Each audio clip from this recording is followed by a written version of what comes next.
los que nos pareció interesante trabajar la biografía de Jaime Litvak King, Luis Alberto Vargas Guadarrama y Paul Schmidt, Schoenberg, van a trabajar a dos voces. O sea, hay, esto me parece una variante a cómo hemos venido trabajando. El doctor Schmidt nació en Los Ángeles, California, en 1942, y sus padres lo trajeron a México en 1950. Llegó aquí a los 8 años huyendo de la persecución del senador McCarthy. Con excepción de 5 años en Estados Unidos, del 67 al 71, para trabajar y estudiar el doctorado en Tulane, el resto de su vida lo ha hecho en México. Ha trabajado en distintas universidades también de Estados Unidos, en la Universidad Veracruzana y finalmente en el Instituto de Investigaciones Antropológicas de la UNAM, donde se ha dedicado a investigar las culturas prehispánicas de Guerrero. Ha hecho arqueología en otros contextos, el Valle de México, Oaxaca, Tennessee, Puebla y Veracruz. Se jubiló de la UNAM en el 17, pero sigue activo procesando los materiales de su última investigación. El doctor Luis Vargas Guadarrama, más o menos es contemporáneo de Paul Smith, y es médico cirujano por la UNAM, antropólogo físico por la ENA, doctor en biología, especializándose en antropología en la Universidad de París, titularse en el Instituto de Investigaciones Antropológicas de la UNAM, ha impartido cursos, etcétera. Bueno, es muy difícil sintetizar un currículum tan extenso.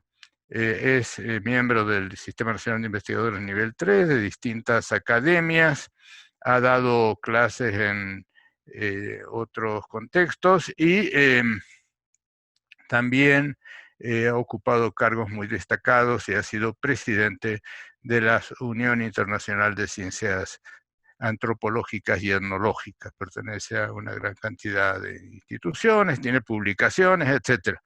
Entonces, no voy a dar todo el extenso currículum ni de Paul ni de Luis, porque sería muy extenso, y aquí el plato fuerte es Jaime Litvak, ¿no?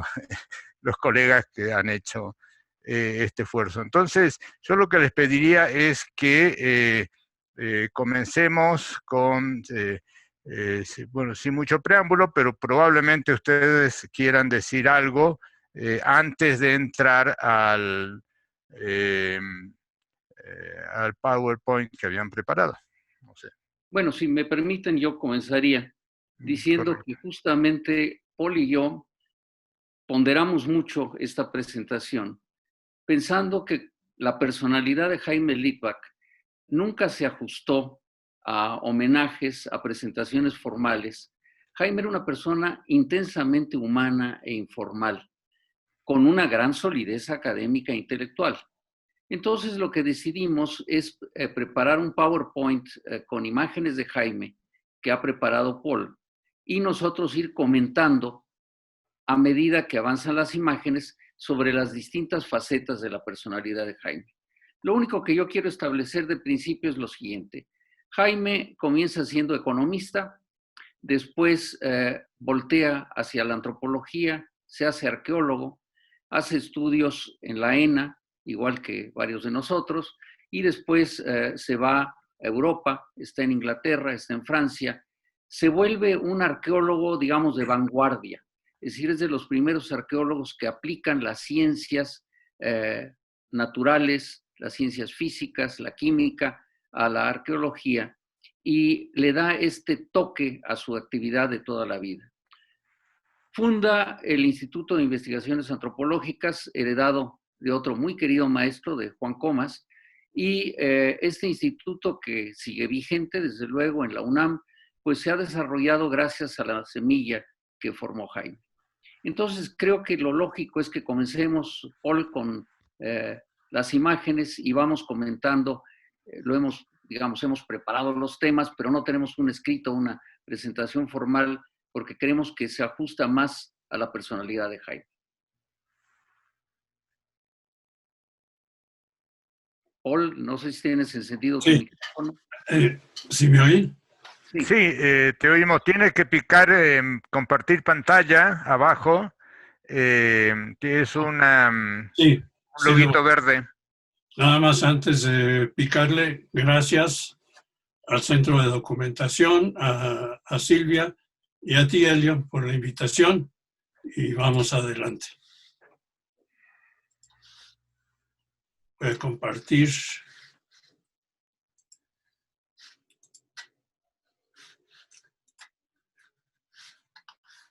Ahí estamos.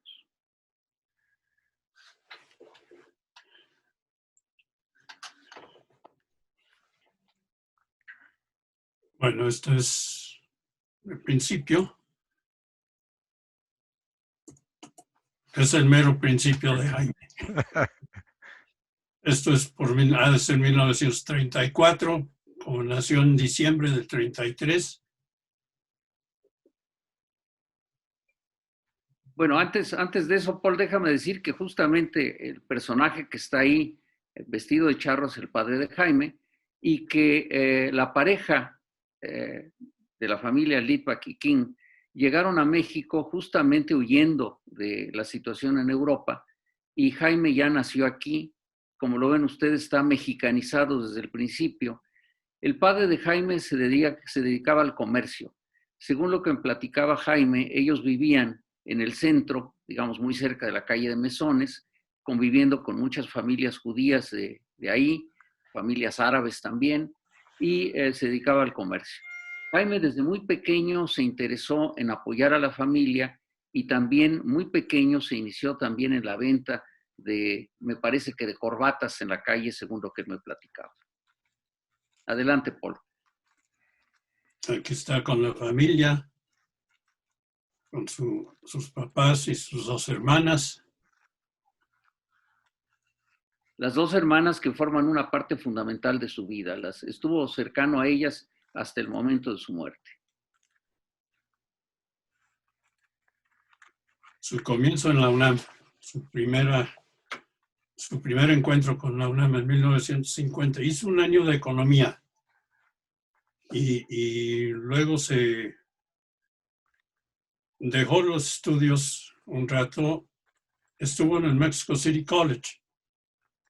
No sé cuánto tiempo, pero sé que ahí jugó con el equipo de los Aztecas del Mexico City College. También ha de haber sido poco el tiempo que estuvo allí. Y claro, esta formación en economía fue muy importante porque justamente de las cosas que admirábamos de Jaime, ya cuando fue director del Instituto de Investigaciones Antropológicas, es la idea tan clara que él tenía de cómo manejar la administración. Es decir, él realmente logró un instituto que funcionó muy bien económicamente, que manejó muy bien los ingresos, logró que tuviéramos un presupuesto impresionante. Es decir, por ejemplo, el presupuesto que hoy tenemos para bibliotecas sigue siendo uno de los más grandes de la UNAM. Procuramos gastar ese dinero en compra de libros y tenemos una espléndida biblioteca que se le debe a él. Quiero aprovechar esta imagen porque la madre de Jaime tuvo esta platería. Y esta platería estaba en Avenida Juárez y, como se dice, hizo que Jaime viera la colección Splatling. Pero aprovechando esta imagen, quiero mostrarles a ustedes más bien comentarles una faceta muy interesante de la personalidad de Jaime. Jaime rara vez se vestía formalmente. Jaime debe haber tenido varios trajes, pero nunca se los ponía. Él siempre era de pantalón y camisa. Pero hubo una ocasión en que Jaime tuvo que vestirse muy elegante porque fue alguna ceremonia universitaria que se llevó a cabo en el Palacio de Minería. Esa vez Jaime tuvo que ir, pero impresionantemente vestido, con pantalón, saco, corbata, pero además llevaba chaleco y encima de esto se tuvo que poner la toga, porque era una ceremonia muy, muy formal de la universidad. Cuando terminó la presentación en la universidad, comenzó a desabrocharse el chaleco, etc. Y le dije, no, Jaime, no toques nada, por favor, acompáñame. Y entonces lo que hicimos fue caminar unos cuantos pasos hasta la platería de la mamá. Fue la primera vez que yo la conocí. La señora nos vio a los dos entrar a la platería, se quedó viendo a Jaime y dice, este señor se parece tremendamente a mi hijo. Dice, pero no puede ser mi hijo porque viene muy bien vestido. Entonces, con esos detalles de humor que tenía la mamá de Jaime y que Jaime heredó, lo que hizo fue, esto estaba junto al Cine Majestic, que algunos de ustedes recordarán, lo que hizo la señora fue cruzar a Jaime la calle, ir cerca del hemiciclo a Juárez, y ahí tomarle una foto a Jaime parecida a la que vimos del padre de Jaime y de Jaime con estos fotógrafos ambulantes, pero Jaime vestido de traje. Y esa foto la señora la conservaba con mucho cariño porque era de las pocas veces que había visto a su hijo vestido de manera formal. Adelante, Paul.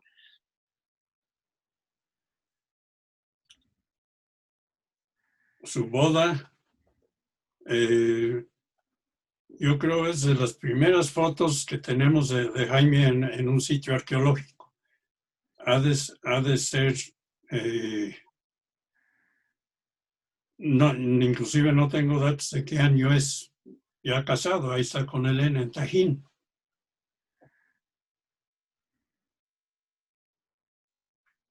Y el intento de que su familia también fuera arqueólogo. Aquí está su hija Mimi excavando en Xochicalco, o a lo mejor es Zacatepechi. Mimi fue realmente el amor de la vida de Jaime. Yo tuve la suerte de ser profesor de Mimi en preparatoria, hablábamos mucho de su padre, nos hemos seguido viendo, y para Jaime hubo dos grandes amores, es decir, Mimi, que realmente fue la que lo siguió, lo apoyó mucho, pero los hijos de Mimi también fueron terriblemente significativos para Jaime. Jaime era, como se dice en México, muy muchachero, a mis propios hijos los trató muy bien, y bueno, ya que estoy en ese tema, déjenme contarles una simpática anécdota de digamos, el cariño y la cercanía que Jaime tenía con los hijos nuestros, de los amigos y su hija y los nietos. En alguna ocasión, siendo director Jaime ya de antropológicas, entró muy molesto Alfredo López Austin a verlo, y porque Alfredo tenía una ideología, o tiene una ideología muy diferente a la que tenía Jaime. Y Alfredo, exaltado, retó a Jaime, le dijo, no, es que tú eres tal cual, te digo que nos demos de golpes. Y Jaime le dijo, no, tú me das de golpes, me deshaces. Y Alfredo salió, teníamos mucha amistad, seguimos teniendo mucha amistad, llegó a mi cubículo y me dijo, Jaime es inaguantable, lo detesto, en fin, se fue. Y a la mañana siguiente llegó Alfredo mucho más enojado de lo que había estado el día anterior. Me dijo, es que con Jaime no se puede. Le digo, bueno, ¿qué pasó? ¿Qué, lo viste después o qué ocurrió? No, dice, tú imagínate, si yo llego a mi casa, están mis hijos en la casa comiendo, de momento oímos un claxon y mis hijos se levantan de la mesa, bajan y me dicen, ya nos vamos. ¿A dónde van? Dice, pues es que Jaime nos va a llevar al fútbol hoy. Dice, yo no me puedo enojar con un señor que trata también a mis hijos. Si eso les da a ustedes una idea de la profundidad humana de Jaime y esta relación tan cordial que establecía con todo el mundo. Adelante, Paul.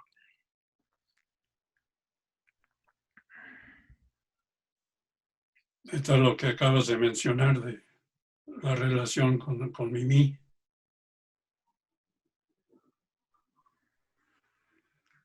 Luego ya, como ven ustedes, más adelante en la vida, tuvo una relación larga con esta notable historiadora del arte, Carmen Aguilera, una relación muy interesante porque los dos tenían una personalidad muy diferente, pero sin embargo, a pesar de pleitos y diferencias constantes, se llevaban muy bien. Aquí están, desde luego, en Chapultepec.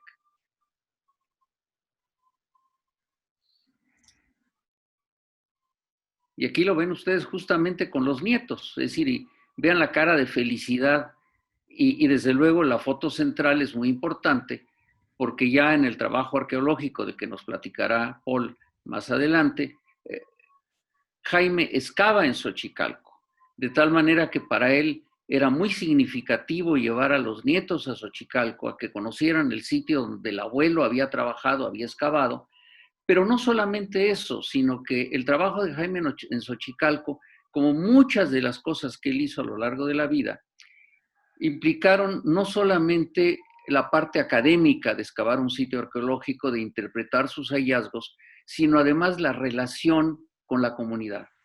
Jaime hizo un campamento donde alojaba a los estudiantes, se alojaba él mismo, en un pueblo cercano. Y en este pueblo cercano, él procuró mucho el mejoramiento de la comunidad, hizo grandes amistades. Cuando uno visitaba a Jaime en el campamento de Xochicalco, se daba uno cuenta que Jaime había trascendido el trabajo académico, se había acercado a la comunidad y había colaborado para que la comunidad, digamos, tuviera una visión diferente del mundo y que progresara. Adelante, Paul. Estos son algunos fotos de su trabajo de campo temprana. Esto es en Teopisca, en Chiapas.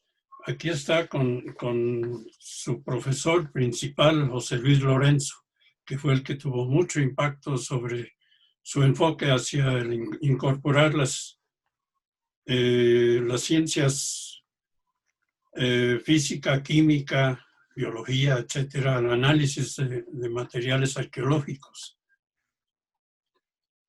Justamente José Luis Lorenzo se había formado en Francia y en Inglaterra. Y José Luis Lorenzo prohijó mucho a Jaime. Siempre se veían con mucho respeto. Lorenzo era una persona, digamos, un poquito violenta, exuberante, pero a Jaime lo quiso muchísimo. Y después logró que Jaime justamente se fuera a hacer estudios de arqueología también en Francia con François Bord y a Inglaterra, donde Jaime trajo realmente una multitud de técnicas y de enfoques que, digamos, completaban el enfoque de Lorenzo. Aquí está Jaime con Eduardo Noguera, uno de los grandes de la arqueología mexicana. Eduardo Noguera, cuando fue maestro de Jaime también, aquí está Jaime en una práctica con él, en un sitio al norte del Valle de México. Y Noguera, cuando ya se jubiló del INAH, Jaime lo contrató, se lo llevó al instituto con nosotros a la universidad, igual que hizo con muchos otros de los maestros viejos del INAH, para darle un cierto balance al instituto. El problema que teníamos era muy sencillo. El instituto había sido fundado como sección de antropología del Instituto de Investigaciones Históricas por Juan Comas. Y las personas que formaban parte del grupo académico del Instituto de Investigaciones Históricas como antropólogos eran un grupo maravilloso de altísimo prestigio. Estaba, por ejemplo, Mauricio Soares como lingüista, estaba don Pedro Bosch Gimpera, que había sido rector de la Universidad de Barcelona, Noguera, que con Noguera teníamos un problema horrible. Noguera vivía de su jubilación del INAH, que era muy poca, pero sin embargo, si entraba a la UNAM como personal de tiempo completo, le quitaban la pensión.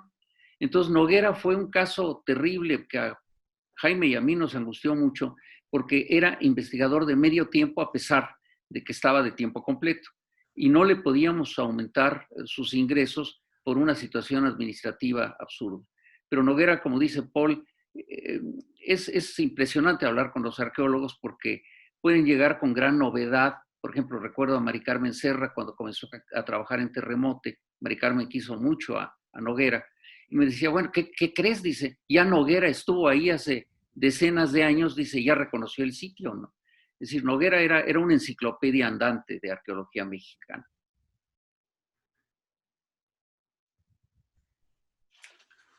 Esta foto de acá abajo a la izquierda es el campamento que mencionaba Luis en el Rodeo.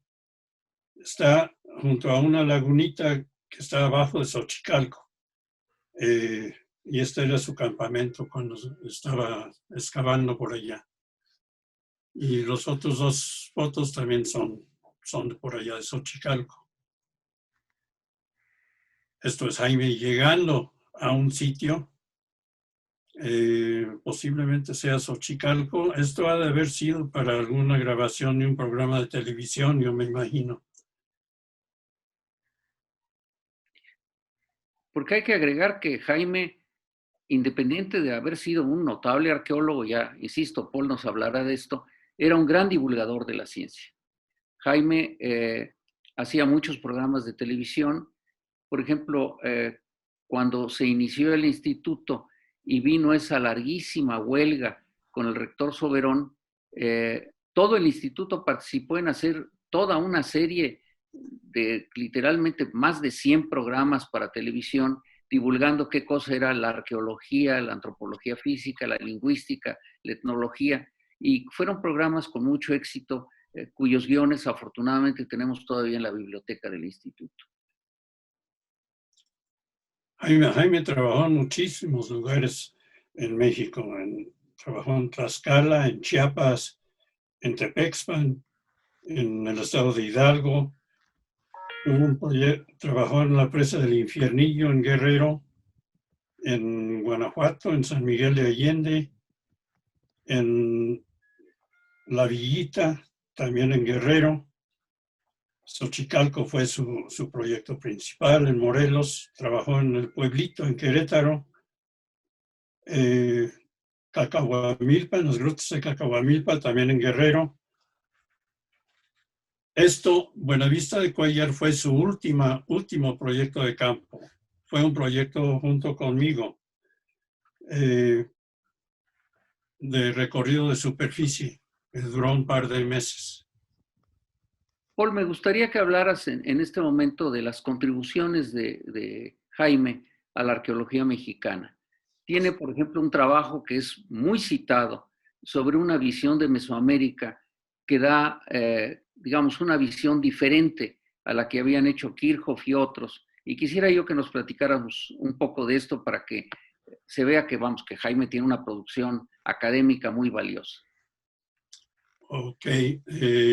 Bueno, para eso hay que empezar un poco antes, hay que empezar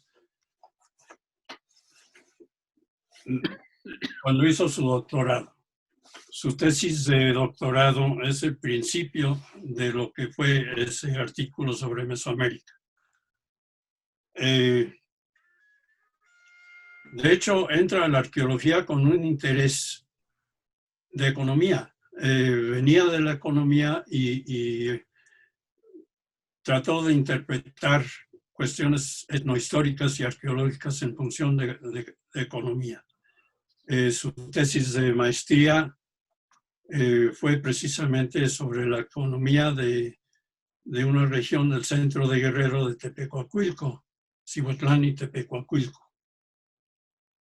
Fue acerca de todo el comercio e intercambio que podía ver a través de las fuentes del siglo XVI.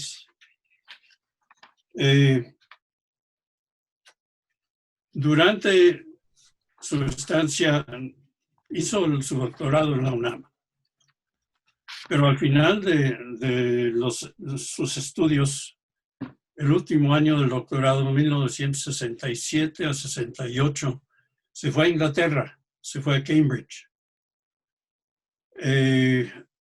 Ahí hizo contacto con David Clark, que fue un arqueólogo que estaba proponiendo ideas muy nuevas y muy relacionadas también con la geografía nueva de esa época, lo que se llamaba la geografía nueva, geografía locacional, que tenía que ver con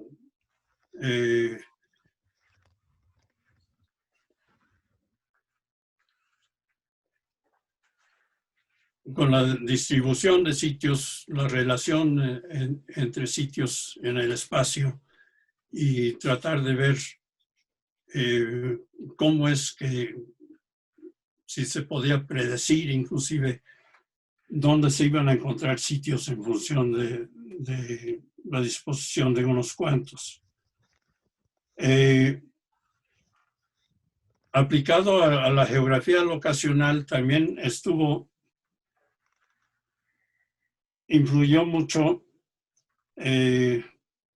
la taxonomía numérica.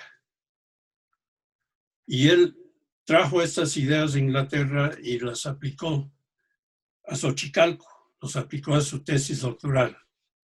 En base a como 20 y tantos sitios del Valle de Xochicalco, hizo un análisis estadístico tratando de explicar la relación entre los diferentes sitios en función también del medio ambiente. Y aplicó también algo que era novedoso en la arqueología, que era la teoría de conjuntos. Inclusive cuando su tesis llegó a su comité, el doctor Ignacio Bernal era miembro de su comité. Y él decía, yo no entiendo nada de esto. ¿Qué es esto de los conjuntos? Bernal era de la escuela vieja y era la época en que los conjuntos se estaban empezando a enseñar en la primaria aquí en México. Entonces estaba uno de los nietos de Bernal y él le preguntó a su nieto, viendo que estudiaba conjuntos, y el nieto le explicó cómo eran los conjuntos, y dice Bernal que pues ya más o menos le entendió a la tesis. Esta tesis dio lugar a varios artículos que coautorió con Roberto García Moll, un arqueólogo que se dedicaba principalmente al área maya, también a Puebla, que fue director de INA, pero muy, muy amigo de Jaime, muy cercano a él. Y veían muy parecidos los enfoques teóricos. Y publicaron un par de artículos, uno inclusive en Inglaterra, y posteriormente en Anales de nuestro instituto, creo que fue 75, publicó el de Mesoamérica, que fue ver a Mesoamérica como cambiar la visión que había de Mesoamérica, como lo había definido Kirchhoff desde los 40s, en donde había hecho un listado de características que tenían que ver con la religión, con la economía, que definían Mesoamérica, pero era una definición estática que tenía que ver nada más en el momento de la conquista. Esto no explicaba Mesoamérica en tiempos anteriores ni cómo iba cambiando a través del tiempo. Y lo que propuso Jaime fue un enfoque regional, de ver, definir primero regiones en función de cómo interactuaban primero los sitios que compartían unos con otros y cómo se distinguían en función de lo que compartían, de lo que interactuaban, de lo que comerciaban, cómo se distinguían de otras regiones aledañas. Esto fue un enfoque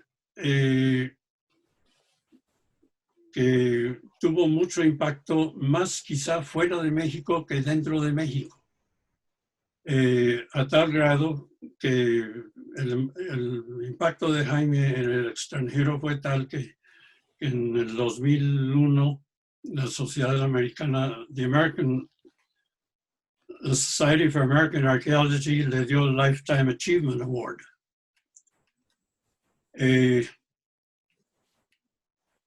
Es solamente, yo creo, en épocas recientes y más en el occidente de México que en otras partes de México, donde los arqueólogos están haciendo muchos proyectos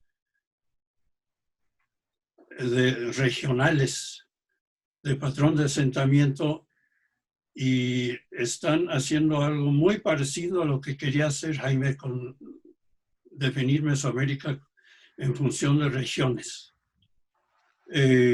Esto lo están haciendo principalmente con conceptos ahora de esferas de interacción o sistemas mundiales. en el occidente de México. No son conceptos que utilizó Jaime, pero es casi, el resultado es casi lo mismo. Bueno, yo quiero agregar a esto que dice Paul, que quiero que se den ustedes cuenta de que Jaime fue un académico de alto nivel, pero otra de sus contribuciones muy importantes es el haber realmente cambiado ¿cómo les diré?, la visión de la antropología al fundar es decir, al ser el primer director del Instituto de Investigaciones Antropológicas. Yo tuve la fortuna de ser secretario académico cuando Jaime era director. Estuvimos ahí un montón de años. Y entonces ahí veía uno cosas que en otras partes no veía uno. Voy a poner un ejemplo. Jaime había comenzado trabajando en el Museo Nacional de Antropología, recién inaugurado, y lo que hizo ahí es fundar un laboratorio de computación dentro de un museo de antropología. Por favor, no se imaginen ustedes nuestras actuales Macs o PCs. Eran unas máquinas muy grandes. Las primeras no tenían siquiera teclado como las actuales. Eran lectores, por ejemplo, de tarjetas perforadas. Un sistema que hoy veríamos como terriblemente primitivo, pero al cual Jaime le sacó un jugo enorme para trabajar problemas de catalogación, de análisis arqueológico, etc.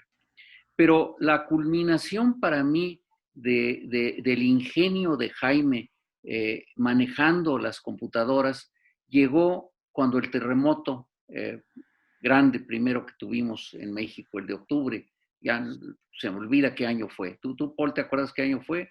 El 85. 85. Jaime se llevó computadoras, pero por favor, háganme ustedes favor, computadoras Apple II a la Dirección de Servicios Médicos. Y ahí en la Dirección de Servicios Médicos organizó a estudiantes a que usando teléfono y computadora, la gente llamaba y decía, oiga ustedes, yo vivo en tal parte y se derrumbó un edificio y ahí vivía mi primo y quiero saber dónde está mi primo. Otro llamaba y decía, yo estoy en el hospital tal y aquí están internados tales y tales pacientes. Y Jaime cruzaba esta información y en minutos podía dar información a las personas de dónde estaba su familiar, qué había pasado con él. Coordinaba con muchachos que andaban en la calle. Por favor, no había teléfonos celulares, eran teléfonos fijos de los de la calle. Llamaban y decían, bueno, estoy viendo tal esquina, está pasando esto aquí, esto allá.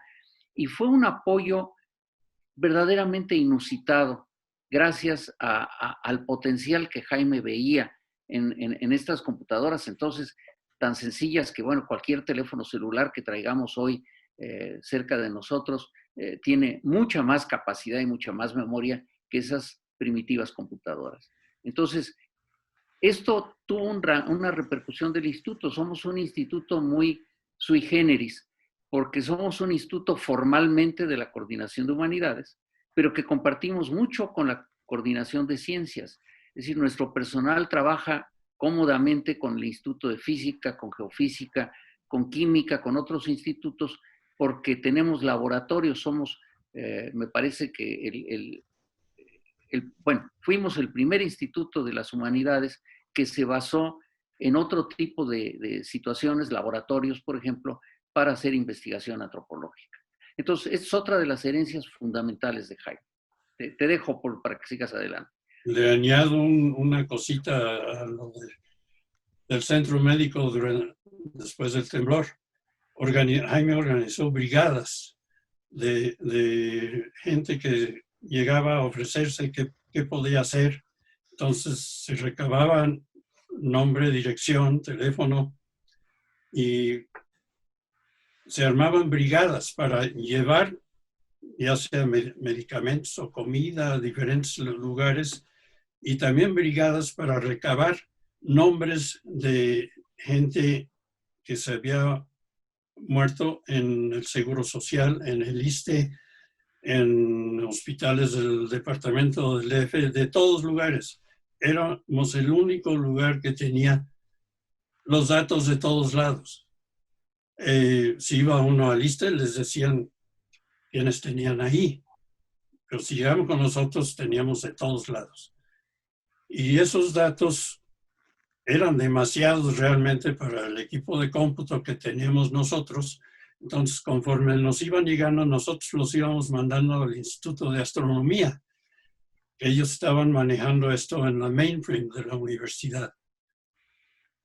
Y al final de todo, pues los resultados de astronomía apoyados por nosotros resultaron en una cifra de alrededor de 17,000 fallecidos. Bastante más de lo que habían dicho las fuentes oficiales. Esto se refiere a... Quiero mencionar algo importante de Jaime, que fue importante en resucitar instituciones fallecidas o a punto de fallecer. Uno de ellos fue la Sociedad Mexicana de Antropología. La Sociedad Mexicana de Antropología fue fundada originalmente por Alfonso Caso, más o menos al mismo tiempo de Lina, en 1939. Fue muy importante organizando una serie de mesas redondas hasta los 60s. Y en esa época casi desapareció. A finales de los 60s, a Jaime lo eligieron secretario de la sociedad, uno de los dos co-secretarios, siempre había dos secretarios. Y él lo revivió, organizó una mesa redonda, pero ya no como las anteriores, que eran reuniones de unas cuantas personas, de máximo unas 20 personas discutiendo un tema, sino lo convirtió en un congreso internacional. El primero de estos fue en Cholula, en 1963. 73, perdón.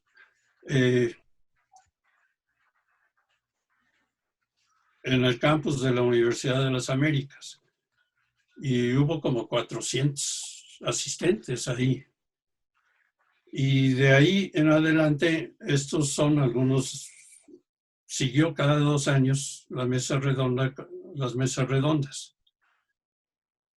Y también publicaban una revista de la Sociedad Mexicana de Antropología. Son otros congresos y reuniones a los que asistió. Aquí está en China. Aquí está junto con otros conocidos como Eduardo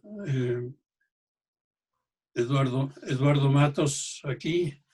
Este es Memo Bonfil. Memo Bonfil, sí. Memo Bonfil, ¿verdad? Uh-huh. Debe estar Piñachán. Piñachán sí estaba. Aquí está. Aquí está Piñachán. Por cierto, la anécdota curiosa es que en China, eran el doctor King y el doctor Chan. Y los reconocía a todo el mundo. Y por otra parte, lo que relataban Jaime y Eduardo Matos es que en China, por favor, esto es de los primeros viajes de académicos latinoamericanos a China. China estaba muy cerrada en esa época todavía y los niños los veían con horror porque tenían barbas. Es decir, todavía en esa época había la idea de que los demonios eran barbudos en China y a Matos, a Piñachán, pero sobre todo a Matos y a Jaime, les huían los niños. Un congreso en Nueva Orleans, me tocó sacarle la foto aquí en Félix comiendo ostiones, en un congreso en Tasco y en Veracruz. La última mesa redonda a la que asistió Jaime.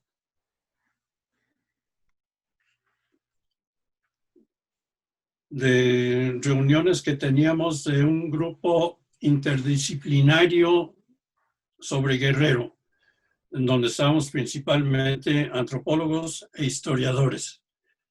a Jaime le interesó mucho el estado de Guerrero. Después de Morelos, después de Xochicalco, Guerrero fue el área que más le gustaba. Su contacto con Guerrero, pues yo creo que ha de venir desde la platería, porque él iba a Tasco a surtir la platería de su mamá. Y en los viajes a Tasco, él conoció la colección de William Spratling. Posteriormente, Jaime pues, también estuvo en la Armada. Y en la Armada estuvo destacado en Acapulco. Y cuenta que recorrió mucho la Costa Grande de Guerrero. Y posteriormente, su único, cuatro.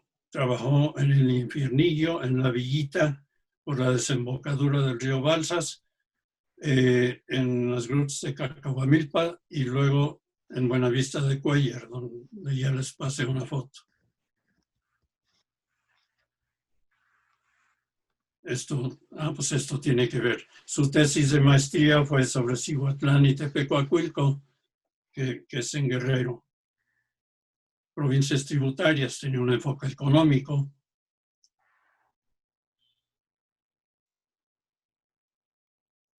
Lo que siempre había que hacer en Guerrero, ir a hacer guardia a los restos múltiples de Cuauhtémoc en Ixcatiopan.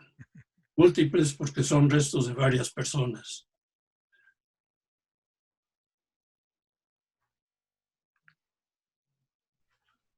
Bueno, aquí ven ustedes algo que es muy interesante. Esta actividad académica de Jaime no solamente era hacia el exterior, sino al interior del instituto. Jaime organizó lo que fueron los primeros congresos internos del instituto, que fueron muy exitosos porque realmente era la oportunidad de que presentáramos nuestros trabajos. Estas caricaturas, vendrán otras después que son de estos congresos, estas no son, pero Jaime era un personaje tan interesante que todo el mundo le hacía caricaturas. Hay una serie de caricaturas excelentes de Alfredo López Austin y estos congresos son memorables. Y Jaime tenía una gran afición por la televisión. Con frecuencia iba a ser entrevistado en la televisión y después se derivó a algo que Paul va a ilustrar un poco más tarde, que fue el tener sus propios programas de radio. Jaime tuvo 2 programas de radio en Radio Universidad memorables. Uno de ellos hablaba los lunes en la mañana. Lo primero que escuchaba uno cuando se iba ya a la universidad era el programa de Jaime. Uno sabía que ya era hora de salir cuando escuchaba uno a Jaime hablar. Y estos programas trataban de la vida universitaria. Entonces entrevistaba a personajes de la universidad. Pero no piensen ustedes que entrevistaba solamente a los académicos. Entrevistaba a trabajadores, a los jardineros. Hubo un programa y una serie de reuniones de Jaime con un personaje que algunos de ustedes recordarán, que era el Papirolas. El Papirolas era un señor que vivía en el campus de la universidad haciendo papirolas, es decir, haciendo cosas con papel que vendía a los estudiantes, las hacía, digamos, por encargo o espontáneamente. Y Jaime y él se hicieron grandes amigos y en alguno de los programas estuvo él. Y el programa del domingo era un programa impresionante que se llamaba Música y Vida. En ese programa Jaime presentaba la música que a él le gustaba, pero con un enfoque antropológico histórico. Es decir, por ejemplo, ahora espérame con eso un momentito, Paul. En ese programa, por ejemplo, lo que hizo, el primer programa fue precioso porque fue música de Gershwin, pero no poner los discos y ya, sino Jaime hizo un análisis cuidadoso de la herencia cultural de Gershwin. Decía, bueno, Gershwin era judío, lo judío tenía que expresarse en música, pero además Gershwin vivía en Nueva York, entonces el jazz estaba presente, pero por otra parte Gershwin visitó el Caribe y entonces hay, por ejemplo, una famosa obertura cubana de Gershwin, etcétera. Entonces, era un análisis muy profundo de la música. Ahora sí, pon la que sigue para que hablemos. Tú habla de la que sigue, por favor, que es un hito en la actividad de Jaime. del programa ese de espacio universitario, Luis sabe de lo que habla, porque cuando Jaime no podía ir, Luis lo suplía. Sí. El periódico Humanidades fue un periódico que se inventó Jaime en 1990. Con el apoyo del entonces coordinador de Humanidades, Roberto Moreno de los Arcos. Estaba muy interesado también en esto. La idea de Humanidades era, y voy a leer las palabras de Jaime sobre lo que era la idea de esto, una publicación para la universidad. Un periódico compuesto por una serie de artículos más o menos breves de investigadores y profesores para que expresaran sus ideas e impresiones y para que los académicos, alumnos, trabajadores y graduados pudieran leerlos y enterarse de los asuntos que interesan a nuestra casa de estudios. Por eso teníamos secciones dedicadas a las artes, las ciencias, las humanidades y las ciencias sociales. Por eso teníamos representantes en las facultades y en los institutos, y teníamos entradas que reseñaban y anunciaban deportes y eventos culturales, becas y cursos. Por eso teníamos secciones anunciando libros de las dependencias universitarias y un espacio para los anuncios clasificados.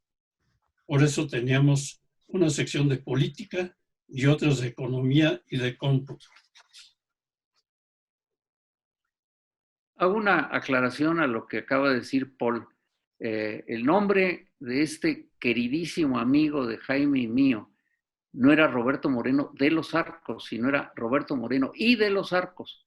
Y con ese sentido de humor que tenía Roberto explicaba, es que yo soy moreno de todo el cuerpo, no solamente de los Arcos. Dice, entonces yo tengo que separar mi apellido para que vean que soy moreno y de los Arcos. La otra amistad profunda que tuvo Jaime y que era verdaderamente un gozo estar con ellos fue con Rubén Bonifaz Nuño. Era impresionante estar junto a ellos. Yo me quedaba callado porque no podía competir con ellos, pero verlos escribirse en los consejos de humanidades, notitas en latín o en griego, o incluso alburearse en latín. Es decir, esto a mí me impresionaba mucho que los dos, Jaime y yo nunca me imaginé que manejara también el latín, se albureaba con un experto en latín como era Rubén Bonifaz Nuño. En una ocasión nos topamos los tres en un pasillo de la universidad y Rubén Bonifaz se quedó viendo a Jaime y vio el reloj que Jaime tenía, que era un reloj enorme, con muchos cuadrantes, con muchas agujitas, y le dijo, bueno, Jaime, tu reloj es el reloj de un científico, mira el mío. Entonces Rubén saca de su bolsa del chaleco un reloj damasquinado de oro precioso, antiguo, y dice, este es lo que hay en las humanidades. Ese día yo rompí el hielo porque ese día se me había descompuesto mi reloj, el de habitual, y yo llevaba, igual que Rubén Bonifaz, un reloj de bolsillo, pero este se los había quitado a mis hijos y era un reloj que en la carátula tenía a Mickey Mouse. Entonces les dije, miren la distancia en las humanidades del reloj científico de Jaime, el antiguo de Rubén y el mío con Mickey Mouse, ¿no? Son anécdotas que no se pueden olvidar. Y aquí está lo que mencionábamos, que habla un poco de la computación, porque esto fue impresionante verdaderamente. Esto es el periódico Humanidades. De hecho, cuando empezó con una o dos computadoras y gradualmente fue creciendo. Todas microcomputadoras. Con estudiantes, en su mayoría que llegaban, querían participar, querían ayudar, se quedaban ayudando al periódico. Uno que otro hasta se consiguió chamba pagada y sigue trabajando en el instituto. La inolvidable Guadalupe Salcedo apoyando todo esto. Ella fue de hecho, la directora del periódico. A ella se le contrató como directora del periódico. Es importante mencionar que el periódico no se quedó solamente en periódicos, era quincenal, se tiraban 15,000 ejemplares cada quincena. Duró 14 años, hasta el 2004. Pero no se quedó en periódico. Agarró fama como un lugar donde gente que tenía problemas de cómputo, que no le hallaban a un programa o que necesitaban un programa para hacer tal cosa o no sabían cómo hacerle, llegaban con Jaime al periódico. ¿Cómo le hago? ¿Cómo hago esto? ¿Cómo hago aquello? Y si no tenían el programa, ahí les facilitábamos inclusive el programa. Y la otra cosa, Paul, era que era el lugar para ir a tomar café. Sí. Y salieron revistas diseñadas de otras partes de la universidad de aquí. Salió Medievalia, por ejemplo, de filológicas. Salió el 666 de la Prepa 6. Y varios otros, yo no me acuerdo de todos. Bueno, desde luego, Jaime fue muy reconocido. Aquí lo ven ustedes recibiendo una medalla del doctor Sarucán. Sigue adelante, Paul. Miembro vitalicio de la Sociedad Mexicana de Antropología, Premio Universidad Nacional. Vean ustedes en qué compañía está, ¿no? Y lo que mencionaba Paul, muy importante, ese premio, digamos, de trayectoria vital que le dio la Society for American Archaeology. Noten que ahí también va de traje. Sí, ahí va de traje. Y ahí también fueron sus nietos. Uh-huh. Esto es después de la ceremonia.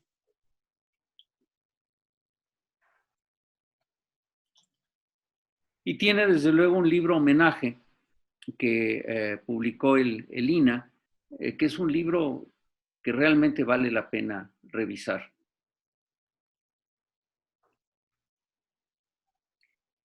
Otro más. Y aquí vamos a ver diversos momentos de su vida.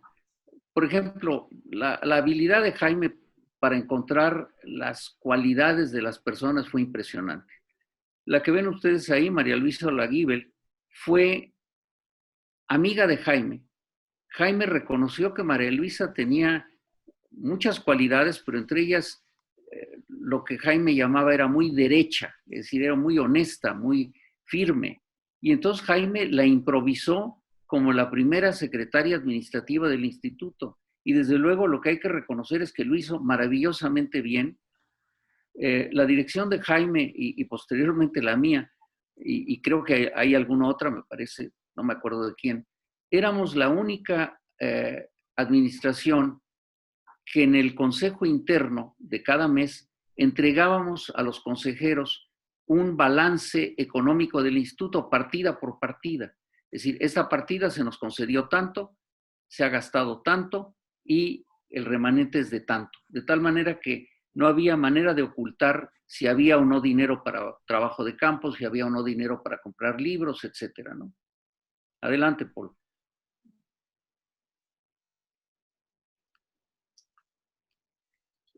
Un detalle importante que está por la imagen de abajo a la izquierda, Jaime funda el Museo de las Humanidades en lo que es la planta baja de la ahora Torre de Humanidades, que antes era la Torre de Ciencias. Y claro, Jaime impulsa mucho justamente el doctorado en antropología. Esto tiene toda una historia muy interesante porque recuerden ustedes que la ENA otorgó inicialmente una maestría que reconocía la UNAM. Cuando la UNAM se reorganiza y se encuentra que la maestría de la ENA en realidad era una licenciatura, la UNAM cambia y entonces crea digamos, a través del instituto, la maestría en antropología. Pero conforme se van recibiendo los alumnos, la ENA no tenía doctorado. Entonces creamos el doctorado nosotros, y lo que fue muy grato es ver cómo investigadores muy destacados del INA y de la ENA se van a hacer el doctorado con nosotros desde tiempos muy antiguos, es decir, Ignacio Bernal, Johanna Vollhaber, hacen el doctorado en la UNAM. Adelante, Paul. Bueno, Jaime después, perdón, me adelanto. Jaime pasa después, dejando ya la dirección del instituto, pasa a ser director de proyectos académicos de la UNAM. Aquí no resisto contarles una anécdota que lo pinta de cuerpo entero. Jaime, en un momento dado, nos quedan 4 minutos, Paul, le piden que muestre, un administrador de la UNAM le pide que muestre el organigrama de esta dirección que él presidía. Jaime le dice, ¿cómo no? Véngase, vamos a comer un restaurante italiano aquí cerca. Va ahí, pide un plato con espagueti, le toma una foto y le dice, aquí tiene usted el organigrama de esta dirección. No hay organigrama. Somos informales, trabajamos muy a gusto, pero no podemos ceñirnos a un organigrama. Adelante, Paul, por favor, porque ya tenemos que terminar.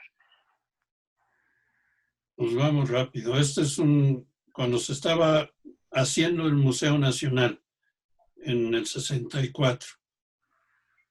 Aquí sí. A Pedro Ramírez Vázquez, a Ignacio Bernal, y me parece que sí, debe ser, ¿será Rufino Tamayo? Me parece que sí, ¿no? Bueno, no sé. Creo que sí. El instituto, y ahí ven ustedes lo que mencionaba yo, las caricaturas que con todo sentido del humor hacíamos, bueno, yo no sé hacer caricaturas, pero que se hacían durante los congresos internos. Pero esta imagen permite hablar de algo que ya mencionamos al principio y que ahora quiero recalcar. El instituto tenía en su antecedente, que fue la sección de antropología del Instituto de Investigaciones Históricas, personal de mucha edad. Y luego estábamos los jóvenes, que en esa época teníamos 30 y tantos, 40. Entonces Jaime comienza a contratar a personajes como los que ven ustedes aquí para que se integren al instituto. Ahí está Alfonso Villarrojas, Noguera ahí estaba, Johanna Vollhaber, Gonzalo Aguirre Beltrán, Ada Daloya, don Antonio Pompa y Pompa, Ignacio Bernal y Bárbaro Dahlgren. Me acuerdo mucho cuando se acerca Jaime a Aguirre Beltrán, que acababa de ser subsecretario de Educación, y le dice, maestro, quiero que usted se venga al instituto como investigador. Jaime, ¿yo qué voy a hacer ahí? Maestro, yo necesito que usted vaya al instituto y lo único que le pido son 2 cosas, que haga usted lo que quiera y que mantenga la puerta abierta. Y Aguirre Beltrán se quedó así muy intrigado y le dijo, Jaime, lo que quiero, maestro, es que usted influya sobre los jóvenes investigadores y que hable con ellos. Un hecho maravilloso fue que Andrés Medina, que sigue siendo investigador del instituto, y Aguirre habían tenido un pleito, digamos, en la prensa sobre su concepto de indigenismo, y cuando entró Aguirre Beltrán pensamos que iba a haber una explosión y ocurrió todo lo contrario. Se hicieron grandes amigos, tenían polémicas, las discutían en el café del instituto y resultó gratísima esa estancia. Lo mismo puedo decir con Villarrojas, que tuvo una actividad intensísima en el instituto. Estas imágenes son del viejo instituto, del instituto segundo que tuvimos. Ahí está con la doctora Daloya y te pido, Paul, que sigas para que podamos terminar a tiempo, por favor. Nos queda 1 minuto. Creo que nos podemos agarrar 5 minutos de la discusión. Bueno, 5 minutos más. Entonces sigue tú, Paul, por favor. Estos son los congresos internos. Ahí ven ustedes el ambiente. Era un ambiente formal pero festivo. Vaya, era muy, por ejemplo, les relato la anécdota muy de Jaime. Es decir, en todo congreso hay ponencias muy buenas y ponencias muy malas. Entonces Jaime, cuando al final del congreso elegíamos la peor ponencia de todas, la que hubiera sido más, que hubiera tomado más tiempo, que hubieran hablado más, que se hubiera entendido menos. Jaime tomaba un papel del baño, lo pintaba con spray de pintura dorada y se les entregaba a los autores de la ponencia y esto se llamaba el rollo de oro. Y claro, pues era un papel del baño, ¿no? Ahí ven ustedes a Jaime con Piñachán. La mayoría de esas caricaturas las dibujó Alfredo López Austin. Ahí está Paul, ahí estoy yo.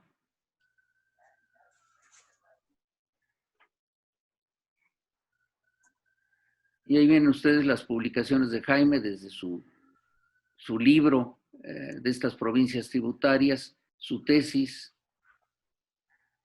y varios artículos. El artículo el de Mesoamérica. Mesoamérica.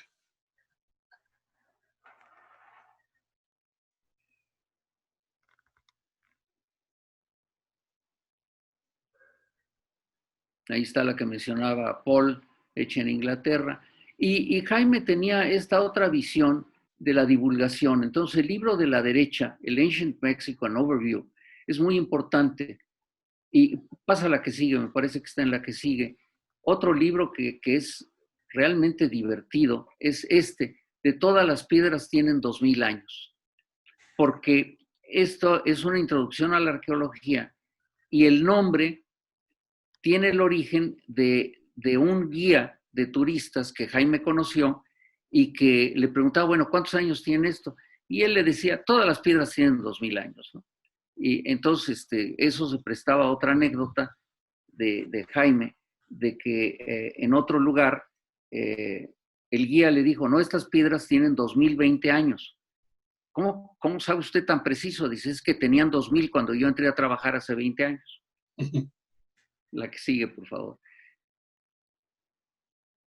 Otro de sus grandes intereses fue sobre el patrimonio. Escribió bastante y participó en muchas discusiones sobre el patrimonio.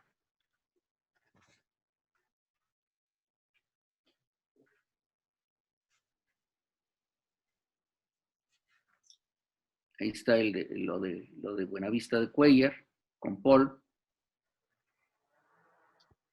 Y claro, el gran amor de Jaime, aparte de sus nietos, los Pumas.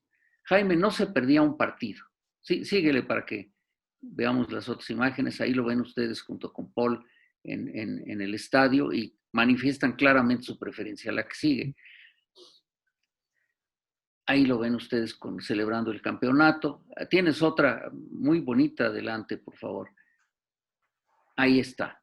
Vean ustedes al otro gran aficionado que era el doctor Soberón, y pues, ahí está con los jugadores. Es decir, Jaime los conocía perfectamente bien. Bueno, les cuento otra de las cosas que Jaime hacía. Recuerden ustedes que durante un tiempo era frecuente que los estudiantes bloquearan la rectoría y decían, hemos tomado la rectoría.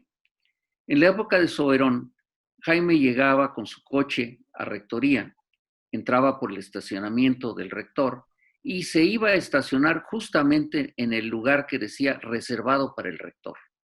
Las primeras veces los vigilantes se alarmaron, fueron a decirle que se quitara de ahí y Jaime se volteó y les dijo con gran seriedad, esta es mi manera de tomar rectoría. Estallaron en carcajada y a partir de ese momento ya sabían que Jaime iba a llegar, se iba a estacionar ahí y ellos le iban a estacionar el coche donde hacía falta. Pero son de estas cosas que les pintan a un Jaime muy humano con mucho sentido del humor. Y eso es, creo. Bueno, entonces terminamos con unos minutitos de diferencia. Esperamos que esta presentación así informal, anecdótica, les haya gustado. Muchas gracias a todos. Muchas gracias.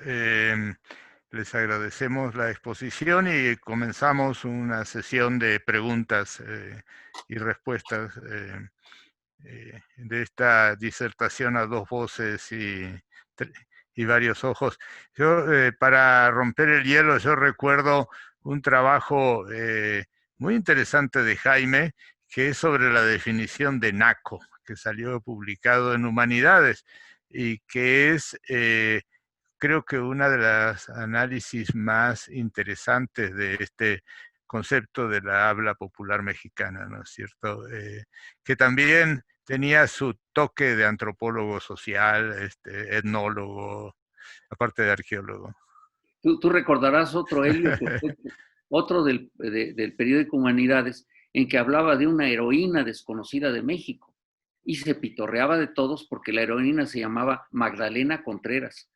No, pero esas fueron de su columna de 1+1. O sea, sí, de 1+1, tienes razón. Tuvo una columna de 1+1 varios años. Y en la prensa. Sí, y ahí publicaba ese tipo de cosas. Por ejemplo, donde desaparecían los clips era otro. ¿Algún otro comentario? Sí. ¿Alguien levantando la mano? Alicia. Alicia. Tiene el micrófono, Alicia, tiene el micrófono apagado, por favor.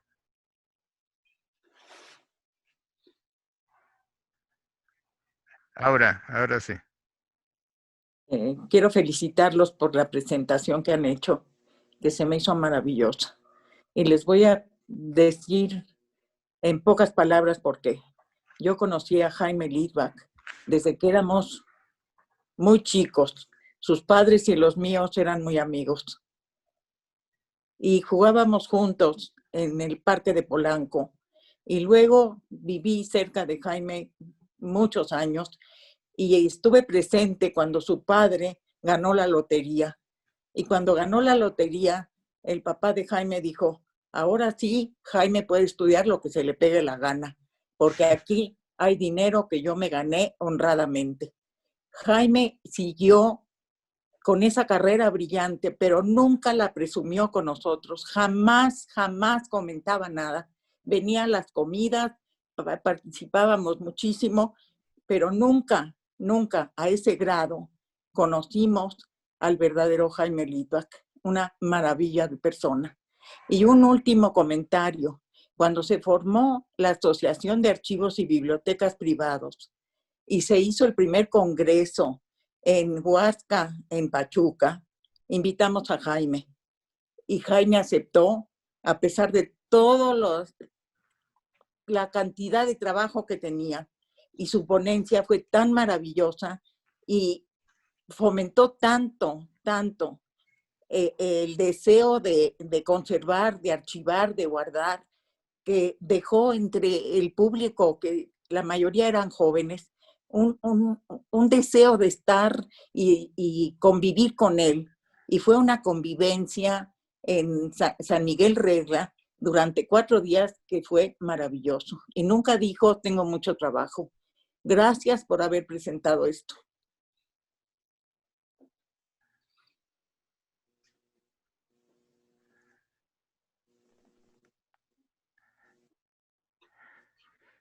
Bueno, mientras otro amigo se anima, también Jaime tenía un humor bastante rudo.